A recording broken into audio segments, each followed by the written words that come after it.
এই দেখতে পাচ্ছেন আমার সাসলিক একদম পারফেক্টলি রেডি হয়ে গেছে। Hey guys, good morning, welcome to my new blog.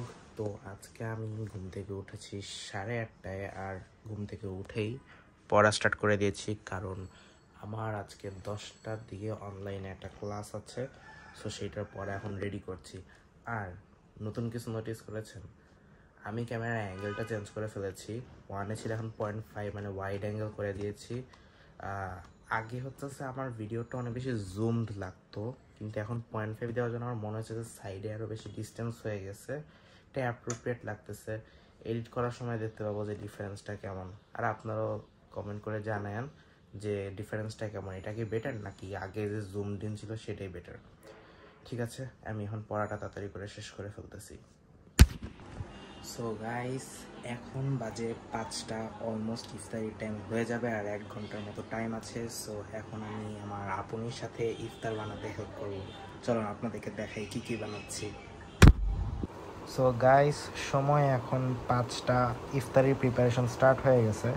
So আজকে আমি আপনির সাথে মিলে সাসলিক বানাচ্ছি। এই দেখতে পাচ্ছেন এখানে মিক্সচারটা অলরেডি রেডি আছে, আর এখানে কিছু শলা পানিতে ভিজিয়ে রাখা, এই কিছু গাজর আর একটু ক্যাপসিকাম কাটা আছে, যেটা বেসিক্যালি স্যান্ডউইচের মিক্সচারে, আর এই হচ্ছে চিকেন, এটাও স্যান্ডউইচের একটা মিক্সচারে অ্যাড করা হবে। এখন আমি শুধুমাত্র সাসলিকগুলোকে অ্যারেঞ্জ করব আর স্যান্ডউইচটা বানাবো, আর সাথে আপনাদেরকেও দেখাবো যে কীরকম আমি বানিয়েছি। এই দেখতে পাচ্ছেন আমার সাসলিক একদম পারফেক্টলি রেডি হয়ে গেছে। ফার্স্ট টাইম না, আরও কয়েকবার বানিয়েছি, কিনা মনে হয় মোটামুটি ভালোই হয়েছে সাসলিকগুলো। দেখুন, বেশি বেশি করে আমার মাংসের পিস দিয়েছি, নাহলে সাসলিক এছাড়া মজাই লাগে না। তো আমার সাসলিক রেডি হয়ে গেছে। এই যে এখানে দেখতেই পাচ্ছেন যে সাসলিক বানানোর কাজ স্টার্ট হয়ে গেছে। আর এটা আসলে আপনি ভাজতেছে, কারণ আমার ভাজা তো ভালো হয় না। এই হইতেছে স্যুপও আপনি রান্না করতেছে, কারণ আমারও স্যুপ বানানো ভালো হয় না। আর এই হইতেছে স্যান্ডউইচ, এটা আপনি মিক্সচারটা রেডি করছে, আর আমি হইতেছে এই ব্রেডের মধ্যে ফিলিং করতেছি। এই হচ্ছে মিক্সচারটা, অনেক মজা হয়েছে। এখন জাস্ট মেশিনের মধ্যে দিয়ে এই রেডি করলাম, রেডি করা কমপ্লিট হয়ে গেছে। আর ইফতারের মাত্র বাকি এখনও 10 মিনিটের মতো। এই হতেছে আমাদের আজকের ইফতার, খুবই হেলদি, খুবই ভালো একটা ইফতার ছিল, আলহামদুলিল্লাহ। এখন বাজে 7:20, আর আমার আবারও পড়া আছে, টিউশন আছে। সো এখন ব্যাগ গুছাবো, বের হব। 7:30টায় পড়া আমার, তো ব্যাগ গুছায় রেডি হয়ে নিই। Why you always in the mood? I'm acting brand new. I ain't trying to tell you what to do, but try to play it cool. Really, I ain't playing by your rules.